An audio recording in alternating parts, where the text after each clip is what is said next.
Welcome to Podlygamists, the Sister Wives Rewatch podcast. We sit down each week and recap an episode of TLC's longest-running reality show, following the Browns, a Mormon polygamous family originating in Lehi, Utah. I'm Samantha Kaiser. And I'm Haley Graff. And this is Podlygamists, Season 3, Episode 2. All right, welcome back. This episode is titled Teen Sex Talk. And the subject, or like the description on TLC is the teens have new friends and the conversation turns toward dating. So it's like kind of, I guess. I originally aired October 2nd, 2011, which I think is relevant for part of the topics that come up later because of the career path that the Browns are considering as well. There's like another part of this episode that has nothing to do with the teens. It's just... So anyways... It basically gets started. We open on a scene of Kody kind of explaining they've been in Vegas for 4 months and they haven't found new employment. None of them have yet. And so Janelle and Kody specifically are getting antsy. Oh. And we know that Janelle is very much like a worker and like a breadwinner in the family. And so it was Kody. So yeah, they're both a little like, especially Janelle starting to feel the pressure of their dwindling resources. So... what's the pivot we're looking to make? Real estate. Of course. I don't know about this, guys. Yeah. So let's talk. This aired in 2011. I'm assuming it was probably filmed 2010. Yeah. Either way, still the early days of the recession. Yeah. And as we know, the recession was the housing market collapsing.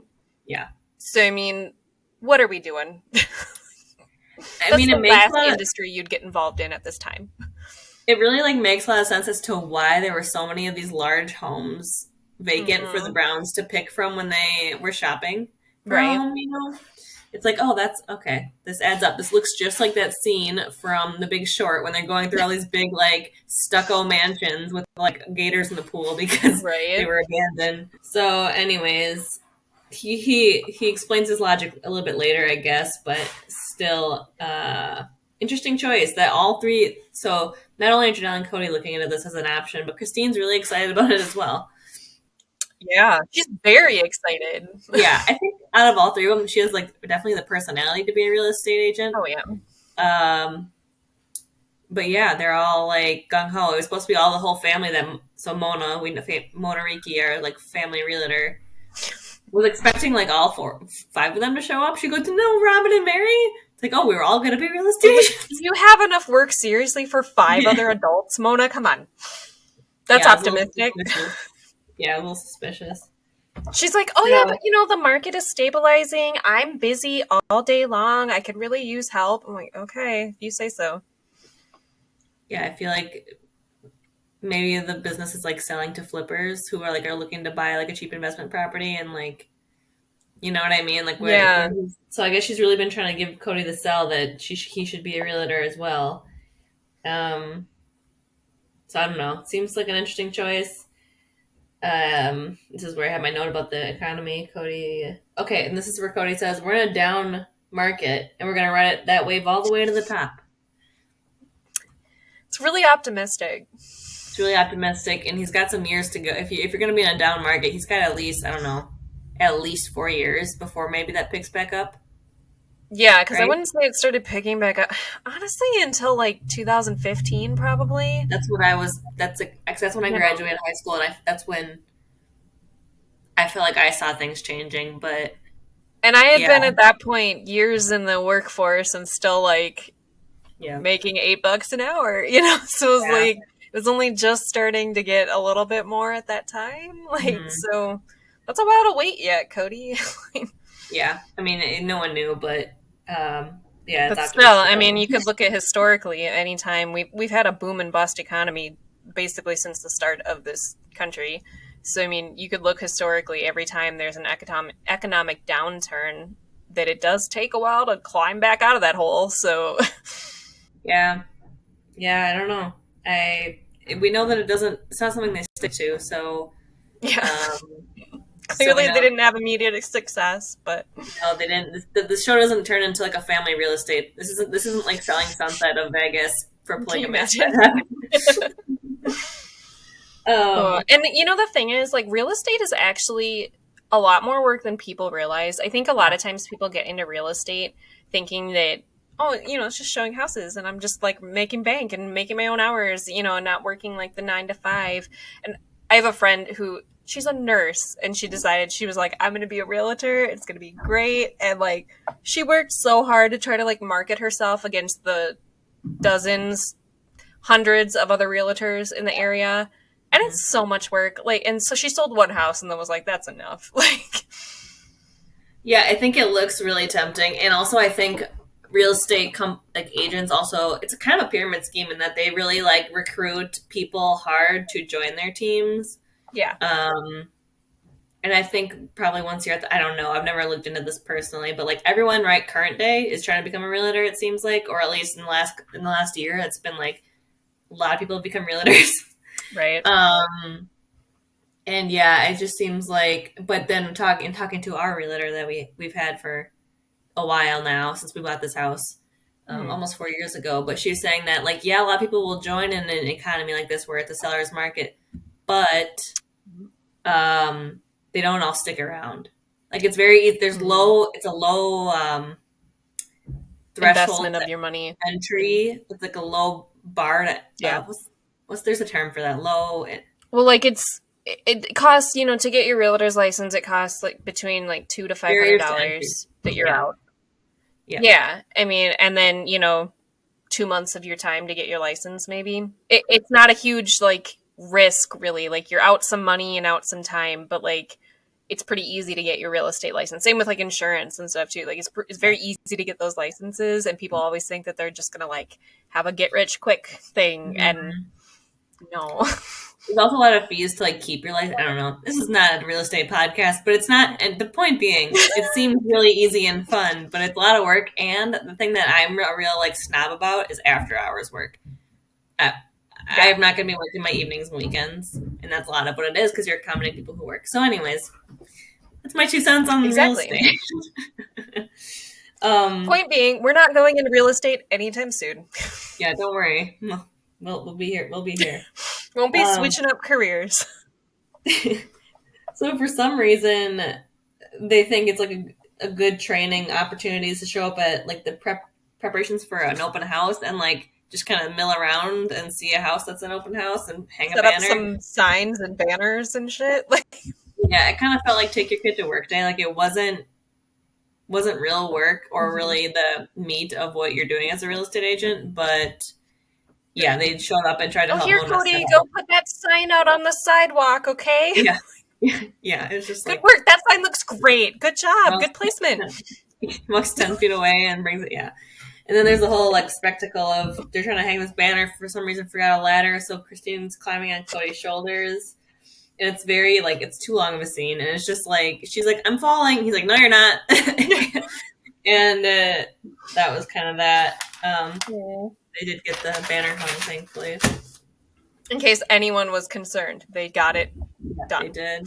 And then they decided to climb on top of buckets instead next time. Right.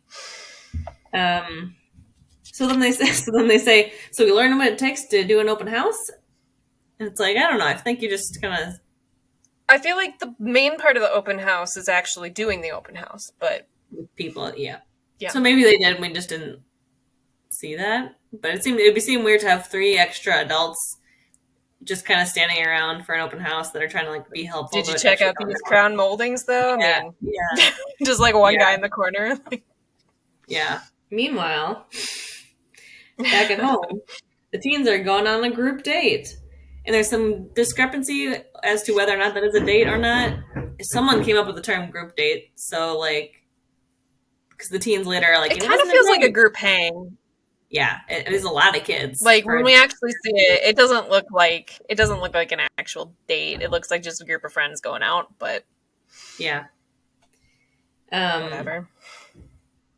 So there's like kind of a family discussion with the teens, so all the parents and then like all the teens basically sitting around and kind of talking about like I guess their expectations for them and that kind of thing. Kody says, we don't really want our kids having romantic experiences in high school. It's a broad term.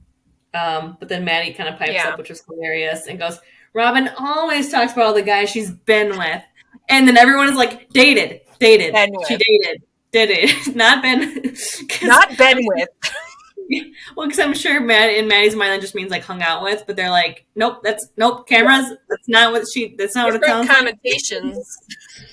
Yeah. Sounds like Robyn got around, but no, she didn't. It's basically the implication, Maddie. Okay, fine, dated. And then Robyn has to clarify that she didn't single date till she was 18. I gotta say, I don't think I like ever went on a group date. A group date, as in like maybe like couples hanging out. I don't know if I've ever gone on a group date, but a group date seems like a weird idea. Like a strange. That just seems like hanging out. I don't think I've ever done that.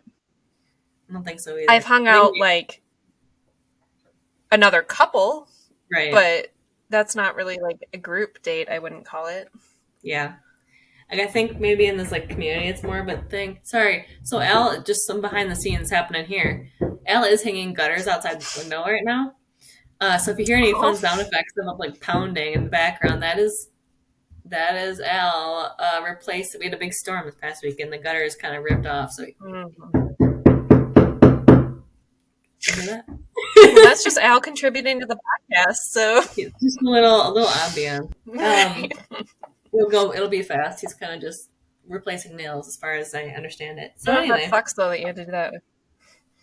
Yeah, I don't know that he had to. He kind of is just one who like has to find a project a lot of times. So whatever. It's fine. So anyways,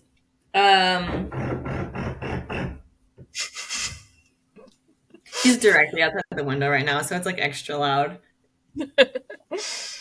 It was interesting because Christine pipes up to saying that her mom got married at 17 and she feels like she didn't really have a growing up, or a child, or like a time to grow up. She just kind of became an adult. Did you catch that part?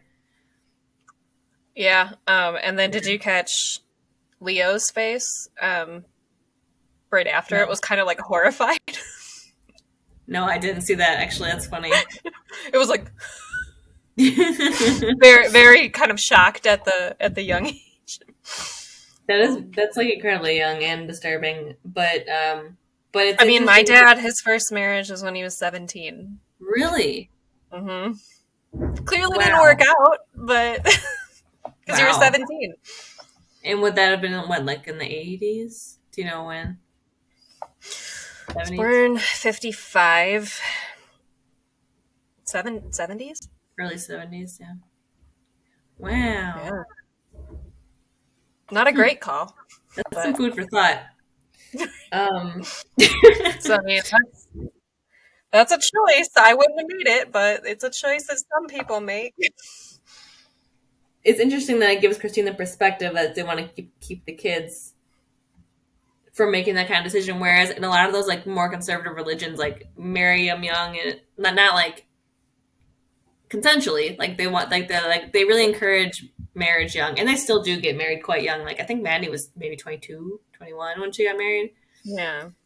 Something along those lines. Like she was young, but I guess it's at least some kind of perspective that they have that's like different than, I don't know, like the Warren Jeffs segment of FLDS, you know, that kind of thing. 14 when they're like. Yeah, I mean, also being married to grown men, so that's a whole different thing. But like, just the fact that they don't see that as like a good move is, I guess, encouraging that they're a little more modern than. Yeah. And Aspen, she's like, well, we can date and not get married. Aspen seems like the one who's the most like into this whole, between her and Maddie, like very into like boys and dating and like whatever. So it's kind of funny because she's such a sweet. She grows up to be very much like her mom, I think, like just very like motherly and like wholesome and sweet. And it's just funny that she seems very rebellious in this time. Right. I mean, she's a teen, so I guess that makes sense. Like, yeah. And then Kody says that's a really questionable road to go down. So again, we're swinging from more progressive attitude way back to the very conservative attitude of questioning just casual dating, but also I watched this episode twice because I watched ahead a few weeks ago just because I was enjoying it, and then I watched it again today to prepare for this. And I didn't catch this the first time, but Kody says you should not be sexual until you've graduated high school, preferably married. And that kind of shocked me. Mm-hmm. Did you catch that line? Because I felt like that was more progressive than I would have expected. I would have expected him to say everyone has to wait till marriage, not just like wait till adulthood, you know? Well, more progressive than like even a pretty like even a very like liberal Christian situation is still definitely like wait till you're married is like the policy pretty much. You know what I mean? Right. So I was pretty shocked to hear that. I don't know if that's him. I don't think that's like unreasonable for him to expect that, because I mean, you could be like, okay, well, wait until you're an adult and you can make that decision. First off, legally, because again, it is technically illegal to have sex underage. Like, it just is, even though it happens all the time. But for him to just be like, yeah, just wait till you graduate at least, okay? Do that for me. And I was like, yeah, that seemed like a very normal, average request of a parent, you know? Yeah. Yeah, totally. It seemed very reasonable, seemed progressive. Like, it's not like, you know what I mean? It's just, I was just like, I was trying to think if that's him, because I think it's something they do is like, and they say a lot, is like, make your own choices, make your own choices, make your own choices, but with some structure that they provide. And actually, I think that's like a pretty like cool parenting move. Yeah. Even though you wouldn't have guessed it just based on their faith and all that kind of thing. But I think it's impressive because also Kody clearly really believes in what he believes in and wants them to go his way. But like, he's very like, he's seemingly very willing to like let go of the, like those reins of the controls and let them figure it out, which I think is impressive. Yeah. I mean, and that's not an easy thing to do as a parent either. I mean, because you still like, it's hard to let go of that control and to be like, well, my child is like their own person and I have to just hope that I've done the best I can raising them and that they'll make good choices. But if they don't, that's on them at this point. Like that's not an easy thing for a parent to accept. And so I think he's doing a pretty good job of that. So yeah. Robyn, I don't know if she is per se. She seems pretty like kind of weirdly involved again with the teenagers who are not her kids, but like really wanting them to wait and really wanting them to be quite conservative, I guess. I was just kind of like, easy, it's all right. Like you can unclench a little bit. Like what I didn't have any quotes from her. What part was she jumping in with? It was like when Maddie was saying about all the guys that Robyn had been with, you know, but Robyn was, she just, like, the way she was reacting and stuff was like, don't do this. Include us on all your decisions. Like, she was just very, like, weirdly, like, wanting control. And I was just kind of like, ease back, lady. Like, these aren't even your biological kids. And again, you've known them for a year. Like, that's a pretty big involvement you're trying to have.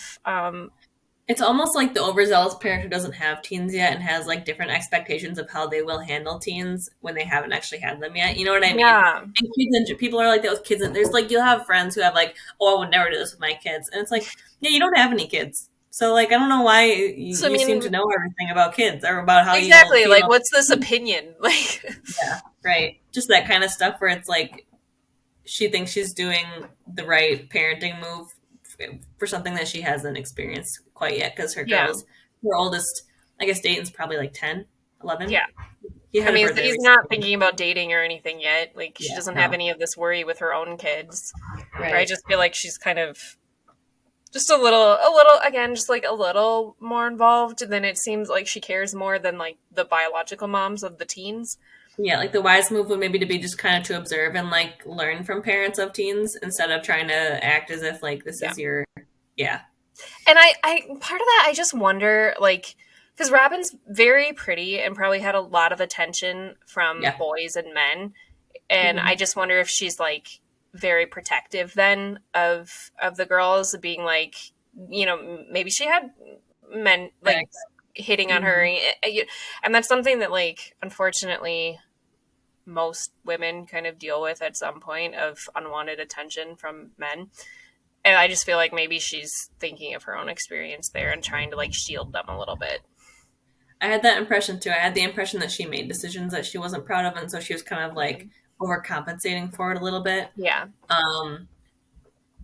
Yeah, I got that a similar vibe off of that, and also the flip side for Kody. I wonder if his like looseness a little bit was that he maybe made choices that like he wouldn't wish for his kids, but also recognizes that he came to where he is now still, and because he had the opportunity to like learn from those men. So you know what I mean? It's kind of like the flip of that same thing. Where like, I feel like Kody maybe wasn't following all the rules when he was 15 or 16. Also, but I kind of doubt it, but yeah, right.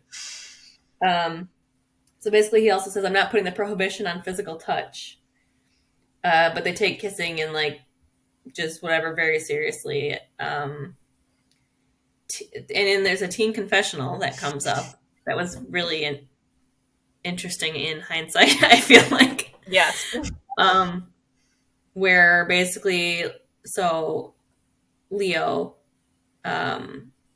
Mary's child or kid Leo, saying that they're the only one of their siblings who is like a teen, not like the little kids included, that hasn't been kissed, and they don't want to until they're married.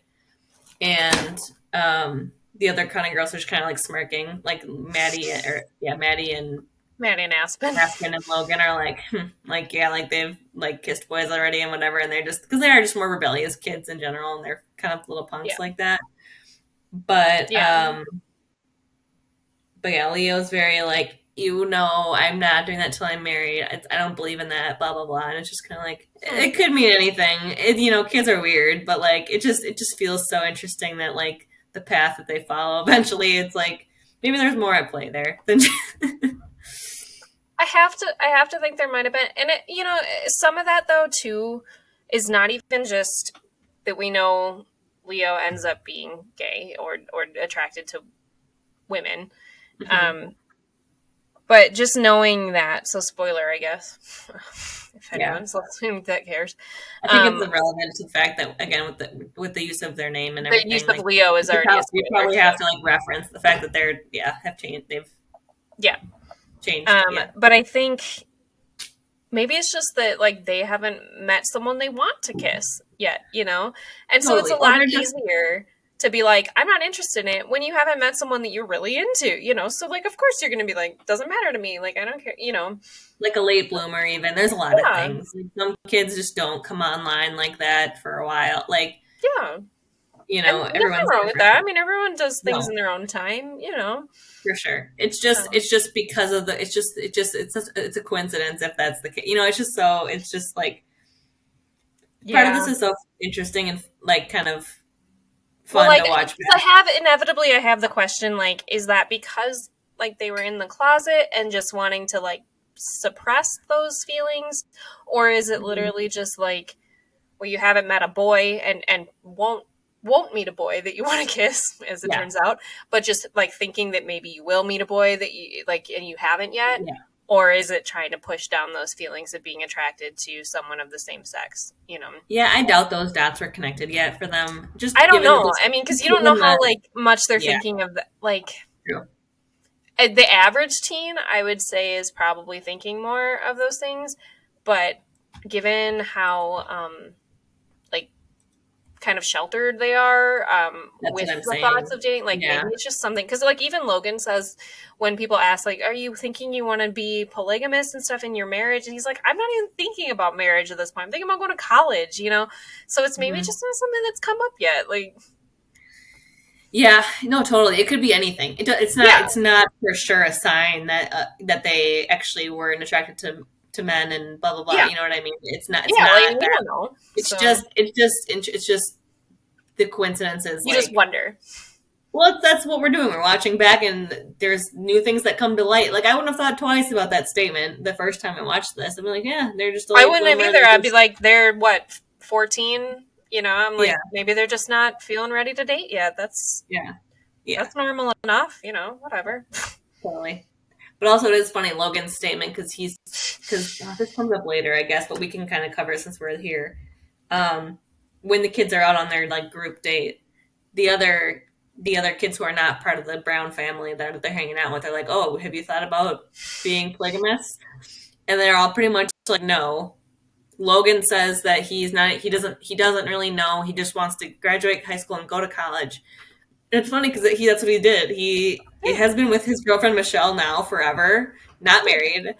That he went to college. I think he's getting some higher ed, like beyond a bachelor's degree. If he had gotten his master's, like a master's or doctorate or something. A doctor. It's just funny that that he too followed it was very telling of how he does grow up. You know, he does grow up to be a very serious person with his passions. And actually, we don't know for sure that he doesn't ever want to be polygamous because he's really not on the show anymore. I don't think so. I don't know that he has like public social media or anything like that either. I don't think he does. Private Instagram. Yeah, so I mean, you don't know what his thoughts on it are, and no. I mean, I guess like whatever works for him. So yeah, yep. And then in that same conversation, Leo is the one who's like, I can't wait to have sister wives. I know that I want to be polygamous. I love having sister. I love that my family is polygamous and I have this big family, which is funny that they're the ones with such a strong opinion about loving polygamy when they are the only child. And they're, you know what I mean? Like, they're the one who really doesn't have the same experience as one of the kids of Janelle or Christine. And I wonder if it's maybe wanting some of that more, you know? Yes. It could totally be not fully being exposed to, like, all aspects of it. Because when Kody's at their house, it's Leo, Mary, and Kody, you know? And, Leo's getting, like, all of Kody's attention as being the only child there. So. Right. Because the thing is, like, I think that some people... Knowing that Leo ends up being gay, and now we know non-binary or trans. I'm not sure. I think trans is what they. Yeah, I'm not really sure what they identify, but they them. Yeah. But I think with Audrey. And Audrey too. Leo's current partner. Yeah. But I think you could easily be like, oh, I wonder if Leo, wanted sister wives, so there were like other. Like women there at the time to be around, but I think that's like kind of too easy of a assumption to make, because I feel like probably again, like you said, like the wanting more of that family and having like more people around is something that they've wanted for a long time. And I think too, and I don't know, but it could be a little bit of the trying to be as devout as possible to kind of curb some of those feelings of being attracted to what was at the time the same sex, same gender, So I don't know. That was the vibe I got. Like, some people do that. Like, they like overcompensate of wanting to do everything really right because they feel guilty about feelings that they have or attractions that they have. Yeah. And I don't know, but that's just one. The other thing is, that like the vibes that I get, because I'm a big fan of Fortune Feimster, and she's a famous she's a comedian, she's a lesbian, and she grew up in the South, and she talks a lot about how she just really didn't even really register for her that she was like attracted to women. She had boyfriends for like ever and was just like, yeah, they're fine. Like, she just didn't have that like super excitement about them, but she didn't know really. It wasn't like she's like, I know I love women and I have to bury it and hide it. It was just like, this is what I'm doing. It seems fine until like something changed. Like, it was at college or something way later in her life. And she finally was like, oh, I like women. Like, it wasn't an obvious different attraction. And and she talks about she had boyfriends and she had this, and she just was like, they were just like her really good buddies. And like, and she loved them, but like they were like her buddy, and not, she just didn't realize there was something missing until she figured out she was into women instead. So that's almost kind of like, I don't know. We don't know. This is all speculating because everyone's experience is different, and we don't know Leo personally. But it almost feels a lot more like that, where they're just like, and maybe the sister wives appeals to them because it's like they don't really have any sense of being jealous over a man. So like, yeah, why wouldn't you want more girlfriends who I like? My girlfriends are awesome. Like, so like, love hanging out with them, and I think they're the best, and some, and like the guy, meh, like, sure, I guess he's there too. And like, that's not the priority then, because if you don't have that necessarily overwhelming interest or attraction or love for them, you're not going to feel that. Right. So that's I'm straight. I don't have that experience, but like, that's just another story I've heard where Like, I can totally see that being maybe part of the story here too. But who knows? It's just... Yeah, I just found like that whole tidbit just very interesting, knowing what we know now. So yeah, totally. But yeah, totally, it was very interesting, and I had no memory of her ever, or of them ever saying that. That they wanted to be polygamous. I always vaguely feel like I do remember them saying that, but it didn't. Again, like, it didn't clock anything significant to me at the time. Only in hindsight, knowing now, does it take on different meaning. So yeah.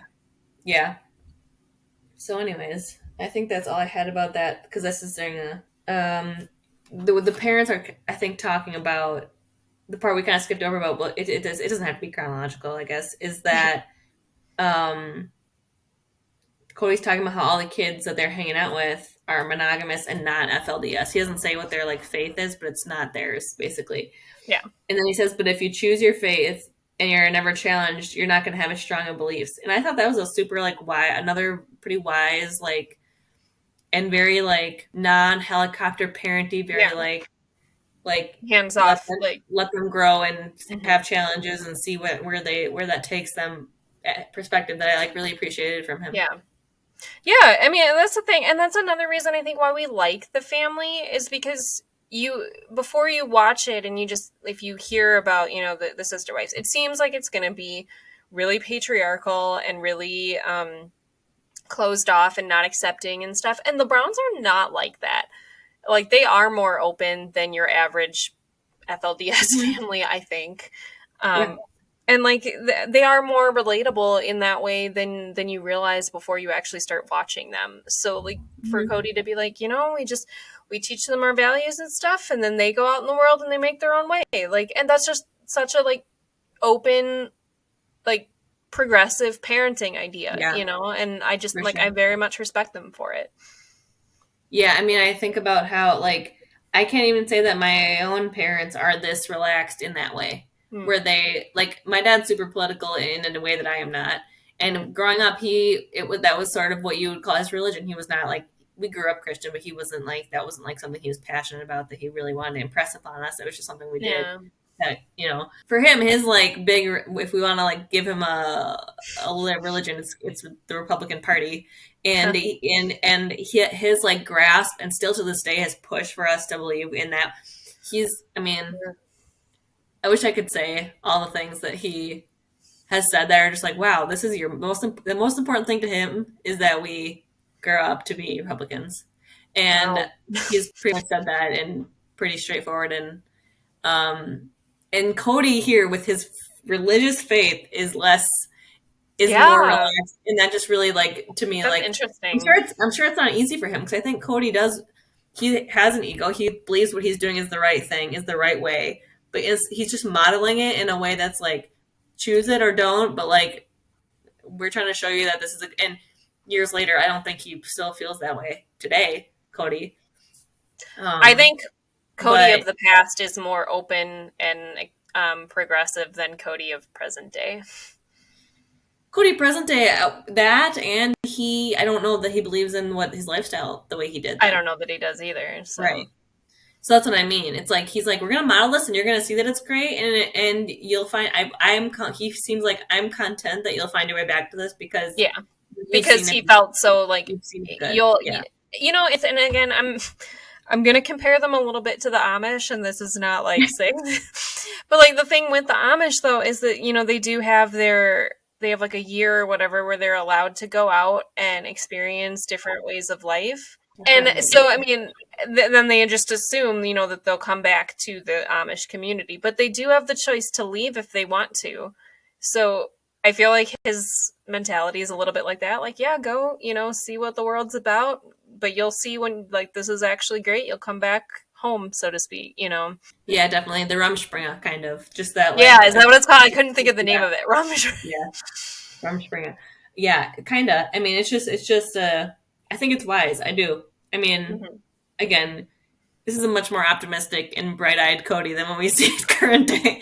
But yeah, I think I had to give him props for those kind of moments he had in this episode. Yeah.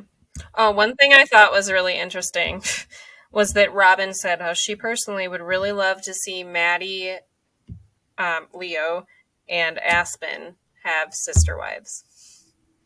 Yeah. Like, that's I'm nice, sure I guess. why, I guess. And she was like pretty upset. She's like the older kids are gonna move, away. They're gonna go to college and they're gonna leave, and my kids aren't gonna have them. And I'm like, yeah, I mean, but that's how it works. Like, yeah, I mean, that's how it happens when you have a kid that's 15 years younger than their sibling. Like, don't you yeah, hope that they leave the house? But I mean, they will eventually.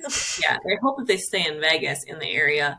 Which, like, sorry, you just moved here. Like, I don't know why you expect Why them to would feel they be rooted to this place? Like, 4 months in, they said it. They've been there. Why would yeah, they feel?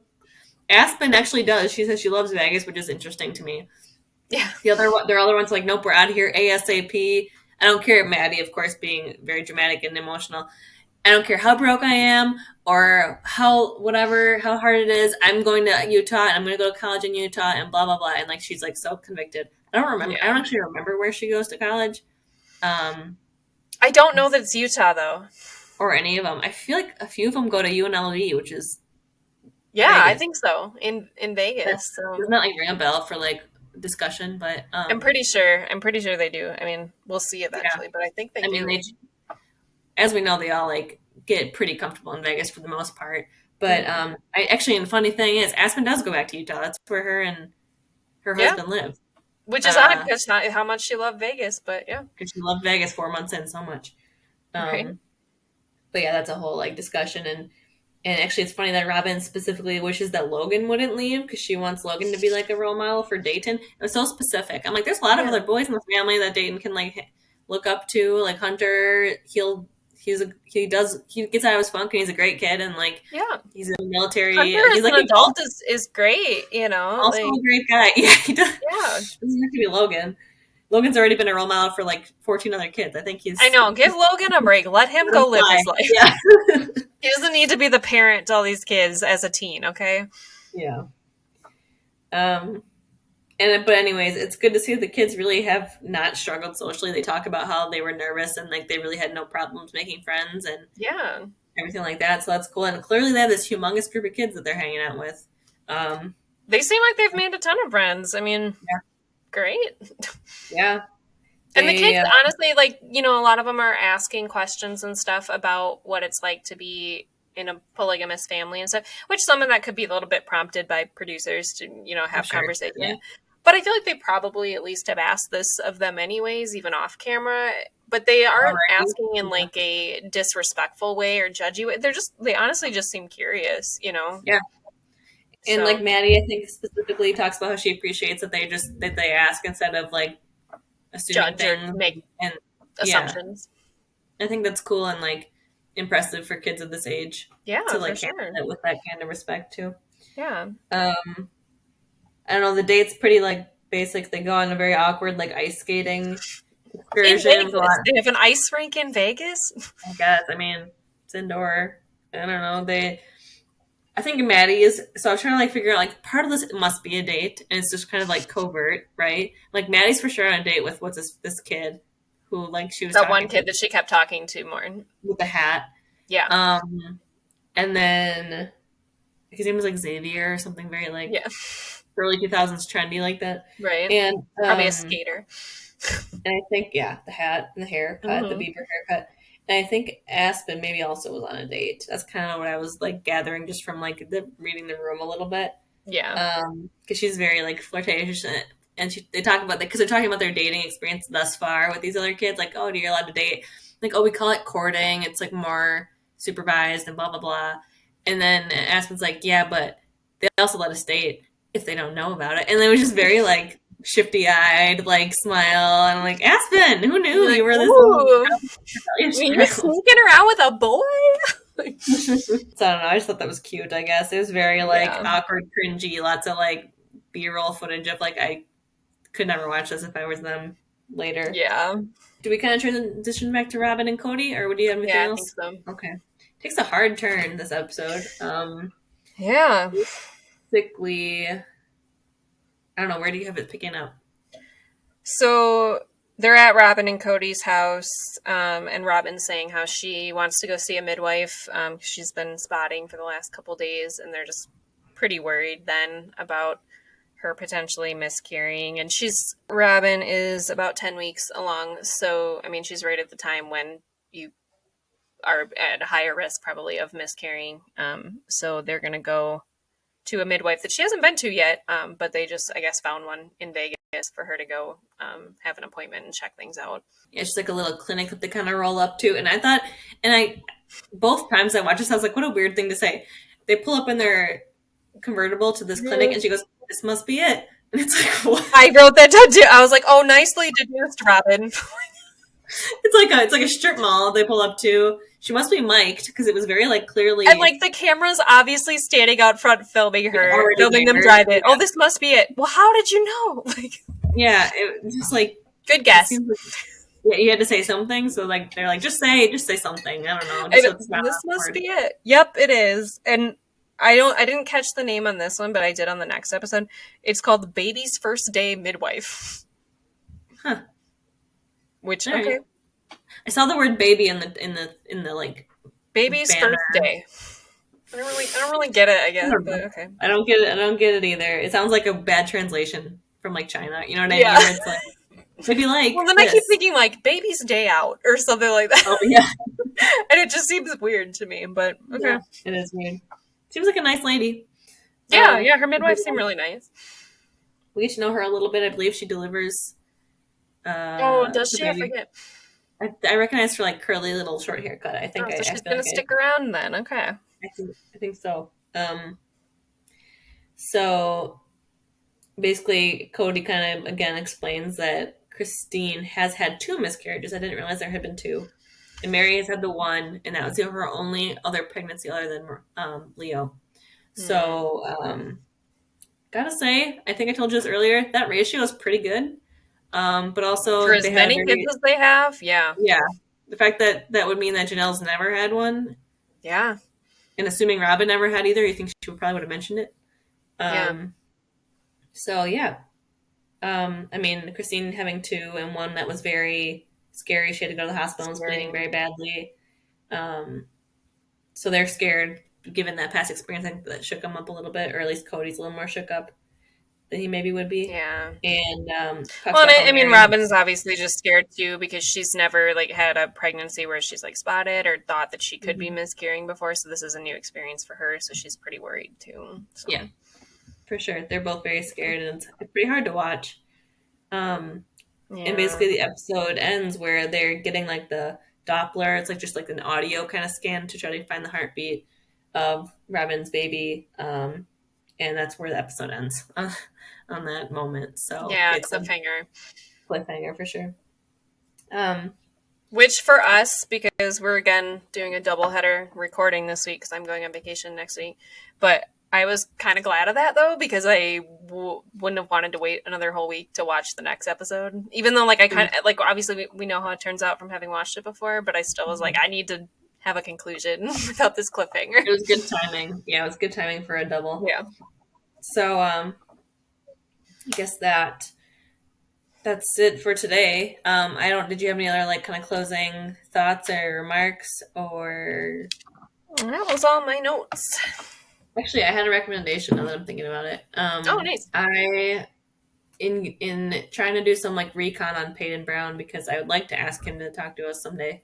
Right. I found another episode of a podcast he had done back in February with Reality Life with Kate Casey, and she's a pretty big podcaster who does a lot of different reality shows, like just across the board. And so she interviewed Peyton back in February, and it was a really interesting conversation. He like won't say a lot. He won't say anything like really negative about the family. It's not like that. It's just like more context as to like his experience and that kind of stuff. That was interesting to listen to and where he's at now. So I don't know, just if you were curious more about more Brown content, more Brown family content. Also we found out when the next season airs. Oh, we did, yes. September 23rd, I think the 20. Yeah, I think the 23rd. Something close to that. It was exciting. Surprising to see it because I feel like usually we wait till I don't know, like March. I feel like we waited till like November.